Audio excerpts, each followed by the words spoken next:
केलेला आहे. काय नेमकी चर्चा झाली? काय ते हमेशाच येत आहेत, त्यामुळे त्यांना दोष देण्यात काही अर्थ पण नाहीये. त्यांना किंवा सरकारनं पाठवलंय असं पण नाहीये. पण जे साधक बाधक चर्चा असते, मग आता बोलायला बसल्याच्या नंतर आरक्षणावरती चर्चा झाली. त्यांना सरकारने पाठवलं असतं तर त्यांना सविस्तर सगळं सांगितलं असतं. ते आले ते हमेशाच येत आहेत ना, त्यामुळे त्यांना काय दोषी धरण्याचा काही अर्थ पण नाही. पण जी खंत होती ती मात्र आम्ही सांगितली त्यांना. ते सरकारनं जाणून बुजून शिंदे साहेबांचं सांगण्यावरून त्या शिरसाटने मराठ्यांचे प्रमाणपत्र रद्द केले आणि फडणवीसांच्या सांगण्यावरून त्या बावनकुळेंना केले. आणि हे सत्य आहे, हे नाकारण्याचं कारण नाही. उभ्या महाराष्ट्रानं ते बघितलंय, महाराष्ट्रातल्या घराघरातल्या मराठ्यांनी बघितलंय की त्यांच्या पोरांवरती अन्याय होतो.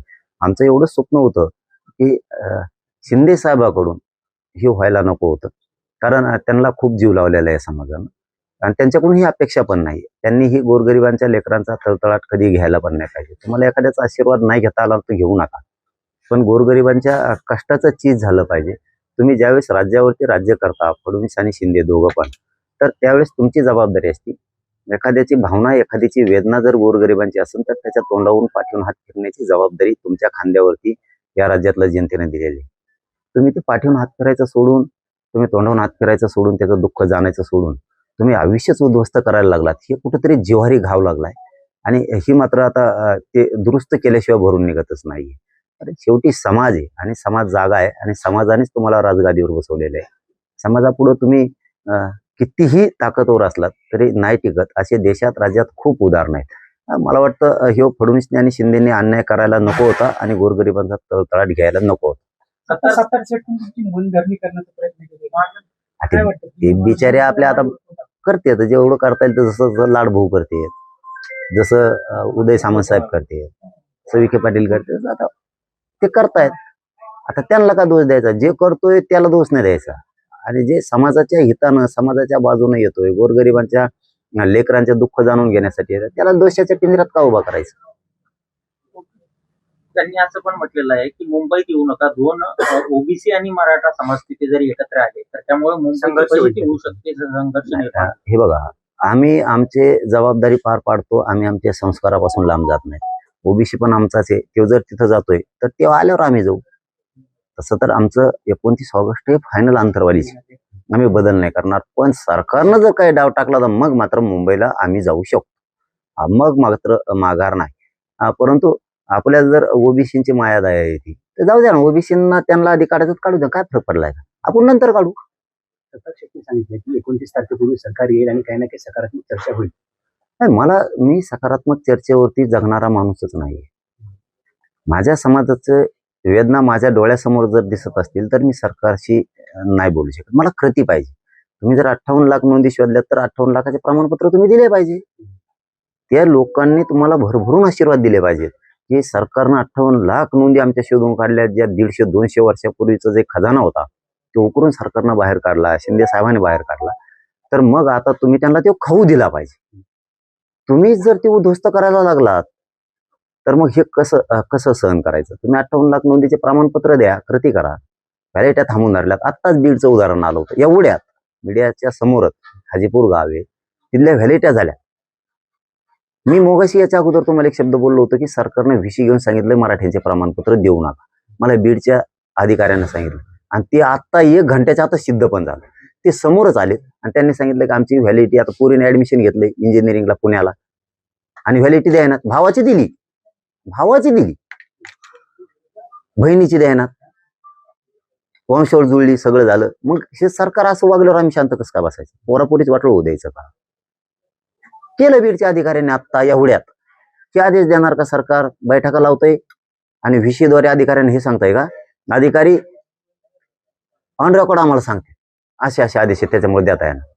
किती नीच वागणार रे तुम्ही गोरगरिबाच्या लेकरांशी? एकनाथ शिंदेवर तुम्ही जे आरोप केले त्या आरोपांमध्ये कुठलाही तथ्य नसल्याचं अब्दुल सत्तार यांनी तुमच्या समोर स्पष्ट केलंय. याबाबत तुमचं काय म्हणणं आहे?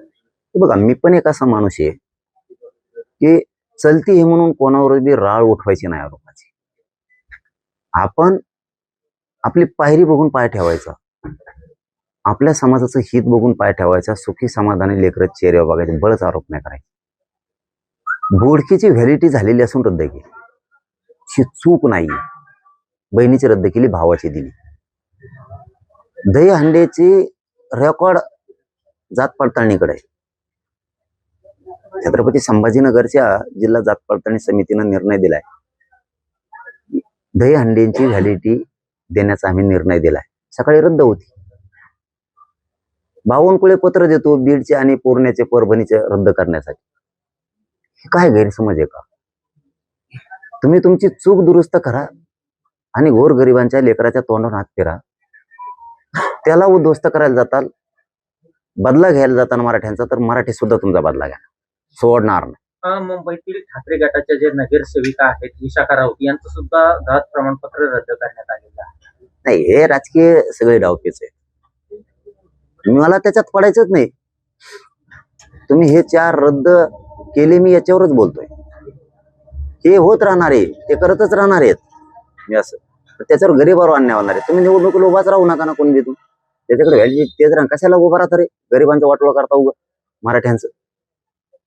मी हे 4 प्रमाणपत्र जे खरं आहे ते मला माहित नाही. तुम्ही काय मुंबईचं सांगितलं ते मला माहित नाही. जे माहित नाही त्याच्यावर बोलणार नाही मी. माहिती झाल्यावर बोललंच, पण त्याच्यावर मी बोलणार नाही. पण 4 ची पूर्ण माहिती घेतली. हे सगळे खरे शिंदे समितीने शोधलेले रेकॉर्ड आहे. आणि हे रद्द करण्याचा तुम्हाला अधिकार नसताना तुम्ही गैरवापर केला मंत्रिपदाचा आणि मराठ्यांचे कुणबी प्रमाणपत्र रद्द केले. शिंदे साहेबांच्या सांगण्यावरून शिरसाटणी केली आणि फडणवीसच्या सांगण्यावरून बावनकुळ्यांनी केली. मी सोडणार नाही तुम्हाला. तुम्हाला जर पहिल्यासारखे संबंध ठेवायचे असतील तर तुम्ही केलेली चूक दुरुस्त करा, मजात राजकारण करा. पहिल्यासारखे तुमचे आमचे संबंध पुन्हा सुरू. मला राजकारणाशी देणं घेणं नाही, मला मराठ्यांशी देणं घेणं.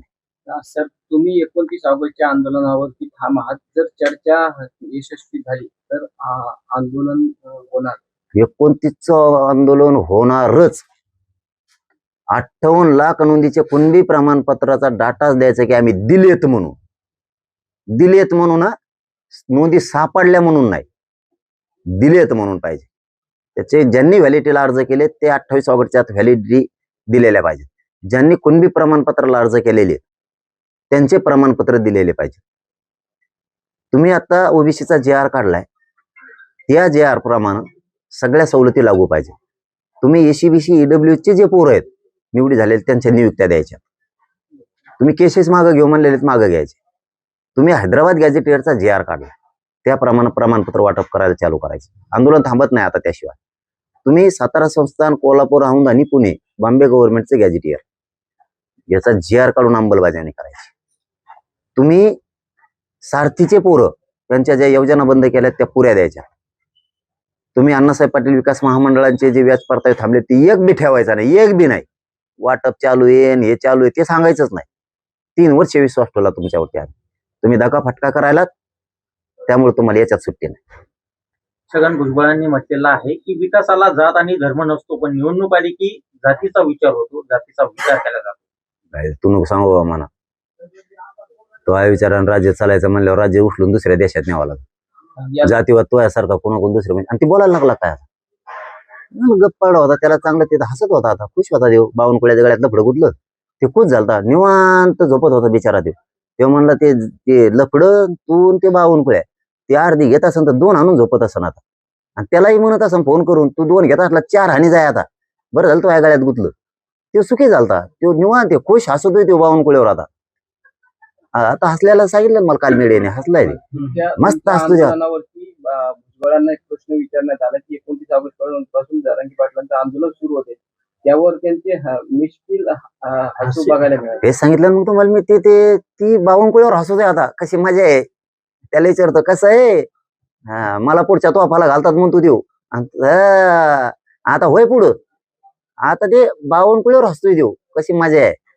कारण ते भोगून झालेलं आहे त्याचं. आता ते का मराठीचं आता वाटत जात नाही. त्याचं भोगून झालेलं आहे आणि त्यांनी राहिलेल्या वयात मराठीच्या वाटत पण जाऊ नये. मस्त आपलं मंत्रिपद घ्यावं, बसावं तिकडं पटाणाला. काय चाललंय गिरीश महाजन भाऊचं ते बघावं. आपलं मस्त तिकडे ध्यान ठेवा. खड्डा कुठं पडलंय काय पडलंय टोमना टामना हाणायचं. मस्त चालून त्याचं राजकारण. इकडं नादी लागला उदाडाच पुरं. इकडं नादी नाही लागायचं. पुन्हा राजकीय करिअर सुद्धा खलास. तुपलं तिकडे चालून दे. आम्ही बोललो काही बघा. मी नियतीनं खरं सांगतो, मी अजून मराठ्यांचं रक्त खेळतं माझ्या अंगात. मी एवढा इमानदार आहे. मी बळच आरोप नाही करी कधीच. याच्यात बावनकुळेने शिरसाटने चूक केली त्यांनीच केली म्हणतो मी, याच्यात चूक छगन भुजबळने केली म्हणलो का? बळच आरोप नाही करत मी. याच्यात धन्याने चूक केली म्हणतो का? आपण बळच आरोप नाही करत. जे सत्य आहे तेच मान. मग तर मला आरोप करायचे असते तर मी त्यांची बी नावं घेतली असते. याच्यात त्यांनी याच्यात काही केलंच नाही, त्यांना कशामुळे दोष द्यायचा? त्यामुळे तुमचं मजाच चाललंय, चलू दे मानव गपची पड तिकडे, वळवळ करू नको मायामध्ये. दादा, एक प्रश्न शेवटचा आहे की पुणे जिल्ह्यातल्या आंबेगाव मध्ये एका अंगणवाडी सेविकेला प्रशासनानं निलंबित केलं आहे. त्याचं कारण असं होतं की अंगणवाडीमध्ये जो निकृष्ट दर्जाचा आहार, पोषण आहार आहे तो सप्लाय केला जातो आणि त्याचा व्हिडिओ या अंगणवाडी सेविकेनं केला होता. त्यानंतर तिला निलंबित करण्यात आलं. होणाऱ्या टीकेनंतर पुन्हा सेवेत घेण्यात आलं. नेमके दोष कोणाचा आहे, काय वाटतं तुम्हाला? फक्त सरकारचा. इथं कुणी सुखी नाही. इथं शेतकरी सुखी नाही, इथं दलित मुस्लिम सुखी नाही, इथं आदिवासी सुखी नाही, इथं काम करणारा कर्मचारी सुखी नाही, इथं पगार नीट नाहीत मास्तराची, इथं ना डॉक्टरचे नर्सचे नीट पगार नाहीत. इथं कंत्राट पद्धत आणली, 30,000 पगार असला 15,000 राहतो म्हणतात नाहीत घरी जाय. इथं सगळं उलट सुलट चालू आहे आता. इथं कोणी समाधानी नाही. इथं व्यावसायिक नाही, जीएसटी सारखे त्यांच्या मागे भुंगे लावलेत. इथं स्मार्ट मीटरच्या नावाखाली आणून लावतात 80-80, 90-90 हजार रुपये बिल आणि वावरात उत्पन्न तेवढं व्हाय ना. इतके भयानक सिस्टम आहे. देवेंद्र फडणवीसच्या काळात कोणी सुखी राहू शकत नाही, ना शेतकरी ना गोरगरीब ना कोणीच नाही राहू शकत. यांना धडा शिकावा लागणार आणि यांचा माज उतरावा लागणार, तेव्हा हे नीट राहणार.